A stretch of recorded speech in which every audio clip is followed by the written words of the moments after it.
ನನ್ನ ಮಗ ಮನು ದಂಡದ ಕೂಡ ತಿಳ್ಕೊಂಡು ಮನೇಲಿ ಬಿದ್ದಿರ್ತಾನೆ, ಏನು ಕೆಲಸ ಕರೆಯಿಲ್ಲ ಅಂಥವ್ನಿಗೆ ಇಷ್ಟೊಂದು ದಿಮಾಕ ನೋಡ್ದ. ನಮ್ಮ ಫ್ಯಾಮಿಲಿ ಬಗ್ಗೆನೇ ಹೆಂಗೆ ಕೆಟ್ಟಾಗಿ ಮಾತಾಡ್ತಾನೆ. ಏನೋ ಹೋದ್ರೆ ಹೋಗ್ಲಿ ಬಿಡು, ನಮ್ಮ ನಂದಿನಿ ಆ ಮನೆಗೆ ಹೋಗಿದ್ದಾಳೆ ಸೊಸೆಯಾಗಿ ಅಂತ ಹೇಳಿ ನಾವು ಸುಮ್ಮನೆ ಇದ್ದಂಗೆಲ್ಲ ಅವ್ನು ಯಾಕೋ ಜಾಸ್ತಿ ಆಗ್ತೈತಿ. ನಾನೇ ಒಂದ್ಸಲ ಅವನಿಗೆ ರೈಸ್ ಮಿಲ್ನಾಗೆ ಕೆಲಸ ಕೊಡಿಸ್ತೀನಿ ಅಂತ ಹೇಳಿದ್ದೆ, ಅದನ್ನು ಮಾಡಲಿಲ್ಲ ಅವನು. ಈಗ ನೋಡಿದ್ರೆ ನನ್ನ ಮೇಲೇ ಜಗಳ ಆಡಕ್ಕೆ ಬಂದವನೇ. ಹೋಗ್ಲಿ ಬಿಡು, ಈಗ ಅದ್ರ ಸುದ್ದಿ ಯಾಕೆ. ನಮ್ಮ ಸೂರ್ಯ ಎಲ್ಲಿದ್ದಾನೆ? ನೀರು ಹೋಗ್ತಾ ಇದ್ದಾವೆ. ಸೂರ್ಯ ಸೂರ್ಯ ಸೂರ್ಯ ಗುಡ್ಲು ತಕ್ಕೇನಾದರೂ ಹೋಗಿರ್ಬೋದಾ ದನಿ ಕೊಟ್ಟಿಗೆ ಹತ್ರ? ಅಲ್ಲಿಗೆ ಹೋಗಿರ್ಬೇಕು, ನೋಡೋಣ. ಛೇ, ಈ ಗಂಗಾನ ನಾನು ತುಂಬ ಇಷ್ಟಪಟ್ಟು ಲವ್ ಮಾಡಿ ಮದುವೆ ಆದೆ. ನಮ್ಮ ಅಪ್ಪ ಅಮ್ಮನ ಮಾತು ಕೇಳಬೇಕಾಗಿತ್ತು. ಇವಳನ್ನ ಮದುವೆ ಆಗಬಾರ್ದಾಗಿತ್ತು. ಇವಳು ನನ್ನೊಂದಿಷ್ಟು ಅರ್ಥನೇ ಮಾಡ್ಕೊಂಡಿಲ್ಲ. ಯಾರೋ ಹೇಳಿರೋ ಮಾತು ಕೇಳ್ಕೊಂಡು ನನ್ನ ಹತ್ರನೇ ಜಗಳ ಮಾಡಕ್ಕೆ ಬರ್ತಾಳಲ್ಲ. ನಾನು ಅಷ್ಟು ಕೆಟ್ಟವನ? ನನ್ನ ಮೇಲೆ ನಂಬಿಕೆನೇ ಇಲ್ವ ಇವಳಿಗೆ? ಛೇ, ನನಗಂತೂ ತುಂಬ ಬೇಜಾರಾಯ್ತಪ್ಪ. ಆ ಗಂಗಾ ಯಾರ್ದೋ ಮಾತು ಕೇಳ್ಕೊಂಡು ನನ್ನ ಮೇಲೆ ಅನುಮಾನ ಪಟ್ಟಿದ್ದು. ಏನೂ ಮಾಡೋಕ್ಕಾಗಲ್ಲ, ನಾನು ಇಷ್ಟಪಟ್ಟು ಮದುವೆ ಆಗಿದ್ದೀನಿ. ಈಗ ಡಿವೋರ್ಸ್ ತೊಗೊಂಡ್ರೆ ನನ್ನ ಮೇಲೆ ಎಲ್ಲರೂ ಬ್ಲೇಮ್ ಮಾಡ್ತಾರೆ. ನೋಡಿ, ಇಷ್ಟಪಟ್ಟು ಮದುವೆ ಆಗಿ ಇವನೇನೆ ಕಾಪುರ ಮಾಡಿಸ್ಲಿಲ್ಲ, ಬಾಳ್ ಮಾಡಿಸ್ಲಿಲ್ಲ ಹೆಂಡತಿ ಜೊತೆ ಅಂತ ಹೇಳಿ ಆಡ್ಕೋತಾರೆ. ಪಾಪ ನಮ್ಮ ಅತ್ತೆ ಮಾವನೂ ತುಂಬ ಒಳ್ಳೆಯವರು. ಆದರೆ ಇವಳೆ ಯಾಕೆ ಹಿಂಗಾದ್ಲೋ ಏನೋ ಗೊತ್ತಿಲ್ಲ. ಸೂರ್ಯ ಸೂರ್ಯ ನೀನು ಇಲ್ಲಿದೆಯಾ? ನಾನು ಹೊಲ್ದಾಗೆಲ್ಲ ಹುಡ್ಕಾಡ್ಬಿಟ್ನಲ್ಲೋ, ಯಾಕೋ ಹಿಂಗೆ ಕುಕ್ಕೊಂಡಿದ್ಯಾ? ಏನಾಯ್ತು? ಅಣ್ಣ ಯಾಕಣ್ಣ ಏನಾಯ್ತು? ನೀರು ಹೋಗ್ತಾ ಇದ್ದಾವೆ, ನಾನೇ ನೀರು ಇಡ್ತಾ ಇದ್ದೆ, ಅದಕ್ಕೆ ಇಲ್ಲಿ ಬಂದು ಕುತ್ಕೊಂಡೆ ಸುಮ್ಮನೆ. ಯಾಕೋ ಸುಳ್ಳು ಹೇಳ್ತೀಯಾ? ನನ್ನ ಹತ್ರ ಹೇಳೋ ಅದೇನು ಅಂತನ. ನೀನು ಗಂಗಾನು ಜಗಳ ಆಡ್ಕೊಂಡಿದ್ದೀರಾ ತಾನೇ? ಇಷ್ಟೊತ್ತು ಏನೋ ಮಾತಾಡ್ಕೊಂತ ಇದ್ದೆ, ಏನೋ ಬೈಕಂತ ಇದ್ದೆ ಗಂಗನ್ನ. ಏನೋ ಅದು ನಿಮ್ಮಿಬ್ರು ಜಗಳ? ಏನಾಯ್ತು? ಯಾಕೋ ಹಿಂಗೆ ಜಗಳ ಮಾಡ್ಕೊಂಡ್ರಿ? ಅಣ್ಣ ನಿನಗೆ ಈ ವಿಷಯ ನನಗೆ ಗೊತ್ತಾಗಲ್ವಾ? ನಿಮ್ಮ ಅತ್ತಿಗೆ ಹೇಳೋದು ಎಲ್ಲಾನ. ಯಾಕೆ ಏನಾಯ್ತು? ಯಾಕೆ ಜಗಳ ಆಡ್ಕೊಂಡ್ರಿ? ಏನು ವಿಷಯ ಹೇಳು. ಏನೂ ಇಲ್ಲ ಅಣ್ಣ, ಏನೂ ಇಲ್ಲ ಬಿಡು. ಯಾಕೋ ಸೂರ್ಯ ನನ್ನ ಮೇಲೆ ನಂಬಿಕೆ ಇಲ್ವಾ? ನಾನು ನಿಮ್ಮ ಅಣ್ಣ ಕಣೋ. ನಾನು ತಪ್ಪು ಮಾಡಿದಾಗ ನೀನು ಬೈದು ಬುದ್ಧಿ ಹೇಳಿದ್ಯಾ, ನನ್ನ ಸಂಸಾರ ಸರಿ ಮಾಡಿದ್ಯಾ. ಅಂಥದ್ರಲ್ಲಿ ನೀನು ಇವಾಗ ನೋವು ಅನ್ಭವಿಸಿದ್ರೆ ನಾನು ಸುಮ್ಮನೆ ಕೂತ್ಕೊಂಡಿರೋಕ್ಕಾಗುತ್ತಾ ಹೇಳು? ನೀನು ಏನು ತಪ್ಪು ಮಾಡಿರಲ್ಲ ಅಂತ ನನಗೆ ಚೆನ್ನಾಗಿ ಗೊತ್ತು. ನನ್ನ ತಮ್ಮನ ಮೇಲೆ ನನಗೆ ನಂಬಿಕೆ ಇದೆ. ಹೇಳು ಅದೇನಾಯ್ತು ಅಂತನ. ನನ್ನ ಹತ್ರ ಏನು ಮುಚ್ಚಿ ಮರೆ ಬೇಡ, ಹೇಳು ಪರವಾಗಿಲ್ಲ. ನಾನು ಮುಂಚೆ ಇದ್ದ ನಿಮ್ಮ ಅಣ್ಣ ಅಲ್ಲ, ನಾನೇನೀಗ ನೀನು ಬೈಯಲ್ಲ. ಹೇಳು ಅದೇನಾಯ್ತು ಅಂತನ, ನಿನ್ನ ಮೇಲೆ ನಂಬಿಕೆ ಇದೆ ನನಗೆ. ಸಾಕು ಬಿಡೋಣ, ನನ್ನ ಮೇಲೆ ನೀನು ಇಷ್ಟಕ್ಕೆ ನಂಬಿಕೆ ಇಟ್ಟಿದೆಯಲ್ಲ ಅಷ್ಟೇ ಸಾಕು ಬಿಡು. ನನಗಿನ್ನೇನು ಬೇಡ, ಏನು ಬೇಡ ಬಿಡು. ನನಗೆ ಯಾವ ಬೇಜಾರು ಇಲ್ಲ, ಎಂಥದ್ದು ಇಲ್ಲ. ನೀನು ಅತ್ತಿಗೇನು ಚೆನ್ನಾಗಿದ್ರೆ ಅಷ್ಟೇ ಸಾಕು ನನಗೆ. ನಾವು ಚೆನ್ನಾಗಿರ್ಬೇಕು ಅಂದರೆ ನೀನು ನಿನ್ನ ಹೆಂಡ್ತಿನೂ ಚೆನ್ನಾಗಿರ್ಬೇಕು. ನಾವೆಲ್ಲರೂ ಒಟ್ಟಿಗೆ ಇರಬೇಕು. ನೀನು ಯಾಕೆ ಬೇಜಾರಾಗಿದೆಯಾ ಹೇಳು? ಯಾಕೆ ಜಗಳ ಮಾಡ್ಕೊಂಡೆ? ಏನು ವಿಷಯ?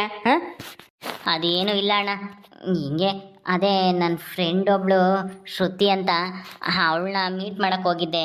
ಏನೋ ಅವಳು ಕಷ್ಟ ಅಂತೆ ಫೋನ್ ಮಾಡಿದ್ಲು, ಹಿಂಗೆ ಮೀಟ್ ಮಾಡಬೇಕು, ಏನೋ ತುಂಬ ಪ್ರಾಬ್ಲಮ್ ಆಗಿದ್ದೀನಿ ಅಂತನ ಫೋನ್ ಮಾಡಿದ್ಲು. ಹಂಗಾಗಿ ಹೋಗಿದ್ದೆ, ಅವಳ ಕಷ್ಟ ಎಲ್ಲ ಕೇಳಬೇಕು ಅಂತ ಅವಳನ್ನ ಪಾರ್ಕಿಗೆ ಕರ್ಕೊಂಡು ಹೋಗಿದ್ದೆ. ಅಳ್ತಿದ್ಲು. ಅದನ್ನು ನಮ್ಮೂರಲ್ಲಿ ಯಾರೋ ನೋಡಿಬಿಟ್ಟು ಗಂಗನಿಗೆ ಹೇಳಿದ್ದಾರೆ. ಅದಕ್ಕೆ ಗಂಗಾ ಯಾರ ಹುಡುಗಿ ಏನು ಎತ್ತ ಅಂತನ ಅನುಮಾನ ಪಟ್ಟು ನನ್ನ ಮೇಲೆ ಜಗಳ ಮಾಡಿದ್ಲು. ನನಗೆ ಮಕ್ಕಳಾಗಲ್ಲ ಅಂತ ಇನ್ನೊಂದು ಹುಡುಗಿನ ಹುಡ್ಕೊಂಡು ಹೋಗ್ತೀಯ ಹಂಗೆ ಹಿಂಗೆ ಅಂತಾನೆ. ಅದಕ್ಕೆ ನನಗೆ ತುಂಬ ಬೇಜಾರಾಯಿತು. ಏನು ಮಾಡೋದು ಅಂತ ಗೊತ್ತಾಗದೆ ಸುಮ್ಮನೆ ಈ ಕಡೆ ಬಂದು ಕೂತ್ಕೊಂಡೆ ಅತ್ತ. ನಾನು ಅಂಥವನೇನಣ್ಣ, ಇನ್ನೊಂದು ಹುಡುಗಿ ಜೊತೆ ಓಡಾಡ್ತೀನ? ಅವಳು ನನ್ನ ಬೆಸ್ಟ್ ಫ್ರೆಂಡು. ನನ್ನ ಕಷ್ಟ ಕಾಲದಲ್ಲಿ ಅವಳು ಸಹಾಯ ಮಾಡಿದ್ಲು.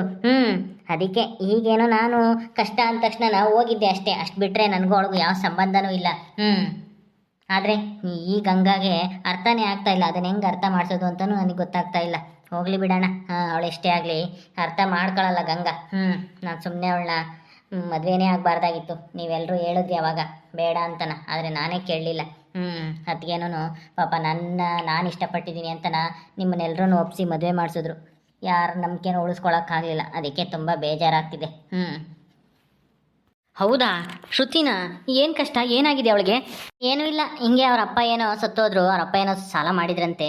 ಅವ್ರ ಅಣ್ಣ ಒಬ್ಬ ಇದ್ದಾನೆ, ಅವನು ಮದುವೆ ಮಾಡ್ಕೊಂಡು ಬೆಂಗಳೂರಲ್ಲಿ ಎಲ್ಲೋ ಸೆಟ್ಲ್ ಆಗಿದ್ದಾನಂತೆ.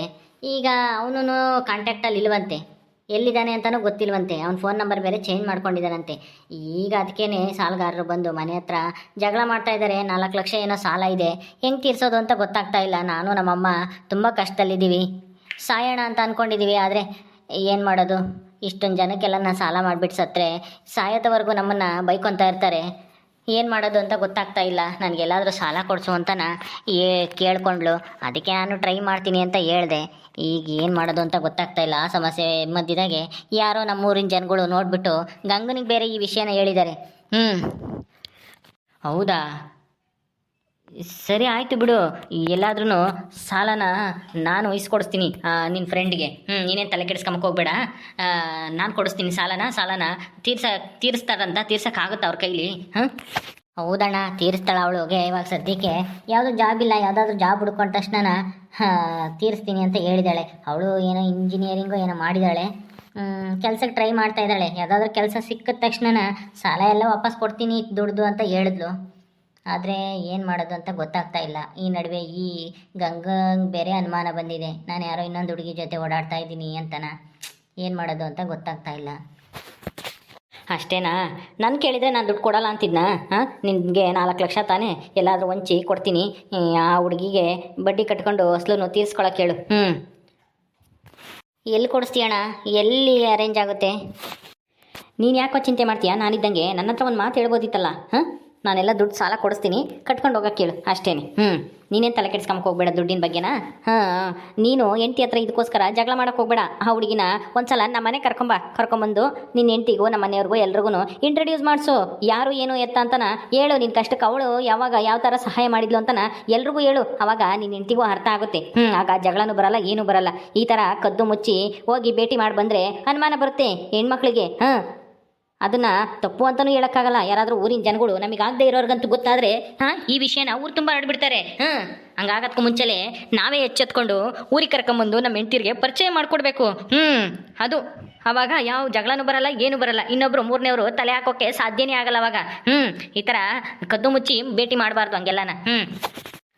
ಏನೋ ಸುಮ್ಮನೆ ಯಾಕೆ ಹೇಳೋದು, ಮನೆಯಲ್ಲಿ ಹೆಂಡ್ತಿಗೆ ಹೇಳೋದು, ಆಮೇಲೆ ಯಾರು ಎತ್ತ ಅಂತ ಅನುಮಾನ ಪಡೋದು, ಏನು ಬೇಡ ಅಂತ ನಾನೇನು ಹೇಳಿರಲಿಲ್ಲ ಗಂಗನಿಗೆ. ಸುಮ್ಮನೆ ಹೋಗಿ ಬರ್ತೀನಿ, ನಿಂಗೆ ಕೆಲಸ ಇದೆ ಅಂತ ಹೇಳಿ ಹೋಗಿದ್ದೆ ಅಷ್ಟೇ ಅಣ್ಣ. ಆದರೆ ಅದು ಈ ಥರ ಜಗಳ ತಂದಿಕ್ತೈತೆ ಈ ನಾನು ಶ್ರುತಿ ಭೇಟಿ ಮಾಡೋದು ಅಂತನ ಗೊತ್ತಾಗಲಿಲ್ಲ. ಹೋಗಲಿ ಬಿಡು, ನೀನು ಹೇಳ್ದಂಗೆ ಮಾಡ್ತೀನಿ. ಇನ್ಮೇಲೆ ಶ್ರುತಿನ ಒಂದ್ಸಲ ಮನೆ ಕರ್ಕೊಂಬಂದು ಗಂಗನಿಗೂ ಭೇಟಿ ಮಾಡಿಸ್ತೀನಿ. ಅವಳು ಯಾರು ಅಂತನ ಗೊತ್ತಾದರೆ ಸುಮ್ಮನಾಗ್ತಾಳೆ ಅನಿಸುತ್ತೆ. ಆದರೆ ಗಂಗಾ ಅರ್ಥ ಮಾಡ್ಕೊತಾಳೋ ಇಲ್ವೋ ಗೊತ್ತಿಲ್ಲ. ಯಾಕೆಂದರೆ ಅವಳು ಯಾವಾಗ್ಲೂ ಏನಾದರೂ ಯೋಚನೆ ಮಾಡ್ತಲೇ ಇರ್ತಾಳೆ. ನಮ್ಗಾಗದೇ ಇರೋರ ಹತ್ರನೇ ಜಾಸ್ತಿ ಹೋಗ್ತಿರ್ತಾಳೆ. ಆ ದಿವ್ಯಾ ಮತ್ತು ನಮ್ಮ ನಂದಿನಿ ಅವ್ರ ಅತ್ತೆ ಅವ್ರ ಹತ್ರನೇ ಜಾಸ್ತಿ ಮಾತಾಡೋದು. ಹಾಗಾಗಿ ಸುಮ್ಮನೆ ಯಾಕೆ ಬೇಡ ಅಂತ ಸುಮ್ಮನೆ ನಾನೇ ಪರಿಚಯ ಮಾಡಿಕೊಡ್ಲಿಲ್ಲ, ಏನೂ ಹೇಳಲಿಲ್ಲ ಅವಳ ಹತ್ರ ಅಷ್ಟೇನೆ. ಇನ್ಮೇಲೆ ಆ ಥರ ಎಲ್ಲ ಮಾಡೋಕ್ಕೆ ಹೋಗ್ಬೇಡ. ಏನೇ ಕಷ್ಟ ಬಂದ್ರೂ ನನ್ನ ಹತ್ರ ಹೇಳ್ಕೊಳು. ನಿನ್ನ ಮಣ್ಣ ಅಂತ ತಿಳ್ಕೊಬೇಡ, ನನ್ನ ಫ್ರೆಂಡ್ ಅಂತ ತಿಳ್ಕೊ. ಅಷ್ಟೇ. ನಿನಗೇನು ಸಹಾಯ ಬೇಕು ಅಂದರೆ ಯಾವುದೇ ಒತ್ತಲ್ಲಾಗಲೇಳು, ನನಗೆ ಕಾಲ್ ಮಾಡು ಅಷ್ಟೇ. ನಾನು ನಿನ್ನ ಸಹಾಯಕ್ಕಿರ್ತೀನಿ ಯಾವತ್ತೂ. ಅಣ್ಣ, ನೀನು ಈ ಮಾತು ಹೇಳ್ತಿದ್ಯಾ? ಹೌದು ಕಣೋ, ನಾನು ನೀನು ಫ್ರೆಂಡ್ಸ್ ಥರ. ನೀನು ಯಾಕೆ ಆ ಥರ ತಿಳ್ಕೊತೀಯ ಅಣ್ಣ ಅಂತನ? ನಿನಗೇನೇ ಕಷ್ಟ ಬಂದ್ರೂ ಅದೆಂಥದ್ದೇ ಪ್ರಾಬ್ಲಮ್ ಆಗಿಲ್ಲ ನನ್ನ ಹತ್ರ ಹೇಳ್ಕೊ. ಈ ಥರ ಎಲ್ಲನ ಹೆಂಡತಿ ಹತ್ರ ಮುನ್ಸ್ಕೊಳ್ಳೋದು, ಜಗಳ ಮಾಡ್ಕೊಳ್ಳೋದು, ಹಿಂಗೆಲ್ಲ ಒಬ್ಬನೇ ಬಂದು ಕೂತ್ಕೊಂಡು ಚಿಂತೆ ಮಾಡೋದು ಅದೆಲ್ಲ ಮಾಡೋಕ್ಕೆ ಹೋಗ್ಬೇಡ. ಏನೇ ಇದ್ರೂ ನನ್ನ ಹತ್ರ ಹೇಳು. ನಾನಿದ್ದೀನಿ, ನೀನೇನು ಯಾರಿಗೂ ಭಯ ಪಡಬೇಕಾಗಿಲ್ಲ. ಅಣ್ಣ ನನಗೆ ತುಂಬ ಸಂತೋಷ ಆಯ್ತಣ್ಣ. ನೀನು ಈ ಥರ ಮಾತು ಹೇಳ್ತಾ ಇರ್ತಿದ್ರೆ ನಾನು ಎಂಥ ಕಷ್ಟ ಬೇಕಂದ್ರೂ ಎದುರಿಸ್ತೀನಣ್ಣ. ನೀನು ನನ್ನ ಜೊತೆ ಇದ್ದರೆ ಅಷ್ಟೇ ಸಾಕು. ಸರಿ ಆಯಿತು, ಎದ್ದಳು ಬಾ ಹೋಗೋಣ ಮನೆ ಹತ್ರ. ನೀನೇನು ತಲೆ ಕೆಡ್ಸ್ಕೊಂಬಕ್ಕೆ ಹೋಗ್ಬೇಡ. ಹುಡುಗಿಗೆ ಸಾಲನ ನಾನು ಕೊಡಿಸ್ತೀನಿ. ನಿನ್ನ ಹೆಂಡ್ತಿ ಹತ್ರ ಜಗಳ ಮಾಡ್ಕೊಂಡಿರೋದು ನಾನೆಲ್ಲನ ಗಂಗನಿಗೆ ಅರ್ಥ ಆಗೋ ಥರ ಹೇಳ್ತೀನಿ. ತಲೆ ಕೆಡ್ಸ್ಕೊಂಬಕ್ಕೆ ಹೋಗ್ಬೇಡ ಬಾ. ಥ್ಯಾಂಕ್ಸ್ ಅಣ್ಣ. ಅಯ್ಯೋ ಥ್ಯಾಂಕ್ಸ್ ಬೇಡ, ಗಿಂಗ್ಸ್ ಬೇಡ, ಬಾ ಹೋಗೋಣ ಈಗ ಮನೆ ಹತ್ರ. ಸರಿ ಅಣ್ಣ, ನಡಿ ಹೋಗೋಣ. ನಿನ್ನಂತ ಅಣ್ಣನ ಪಡೆದಿರೋ ನಾನೇ ಪುಣ್ಯವಂತ. ನೀನು ಅತ್ತಿಗೆ ಪಾಪು ಯಾವಾಗಲೂ ಸುಖವಾಗಿರಬೇಕು, ಅದೇ ನನ್ನ ಆಸೆ. ನಮ್ಮ ಮನೆ ಯಾವಾಗ್ಲೂ ಇದೇ ಥರ ಇರಬೇಕು. ನಾವು ಯಾವತ್ತೂ ದೂರ ಆಗಬಾರ್ದಣ್ಣ. ಅದೇ ನನ್ನ ಆಸೆ. ಎಲ್ಲರ ಜೊತೆ ಖುಷಿಯಿಂದ ಇರಬೇಕು. ಅಣ್ಣ ತಮ್ಮಗಳ ಮೇಲೆ ಬೆಳೀತಾ ಬೆಳೀತಾ ದಾಯಾದಿಗಳು ವಿರೋಧಿಗಳು ಆಗ್ತಾರೆ ಅಂತ ಎಲ್ಲ ಹೇಳ್ತಾರೆ. ನಾವಂಗೆ ಆಗೋದು ಬೇಡ ಅಣ್ಣ, ಚೆನ್ನಾಗಿರೋಣ. ಆಯಿತು ಕಣ ಸೂರ್ಯ, ಹಾಗೆ ಇರೋಣ ಬಾ. ಹಾಗೆ ಇರೋಣ ನಾವಿಬ್ರು. ಸರಿ ಅಣ್ಣ, ನಡಿ ಬರ್ತೀನಿ. ಓಕೆ ಸ್ನೇಹಿತರೆ, ಈ ವಿಡಿಯೋನ ಇಲ್ಲಿ ಮುಗಿಸ್ತಾ ಇದ್ದೀವಿ. ಈ ಕಥೆ ಇನ್ನು ಮುಂದುವರಿಯುತ್ತೆ. ನಿಮ್ಮೆಲ್ಲರಿಗೂ ಈ ವಿಡಿಯೋ ಇಷ್ಟ ಆದರೆ ಲೈಕ್ ಮಾಡಿ, ಶೇರ್ ಮಾಡಿರಿ. ಹಾಗೆ ನೀವು ಯಾರು ನಮ್ಮ ಚಾನಲ್ ಸಬ್ಸ್ಕ್ರೈಬ್ ಮಾಡ್ಕೊಂಡಿಲ್ವೋ ದಯವಿಟ್ಟು ಸಬ್ಸ್ಕ್ರೈಬ್ ಮಾಡ್ಕೊಳ್ರಿ. ಮುಂದಿನ ವಿಡಿಯೋದಲ್ಲಿ ಸಿಗ್ತೀವಿ. ನಮಸ್ಕಾರ.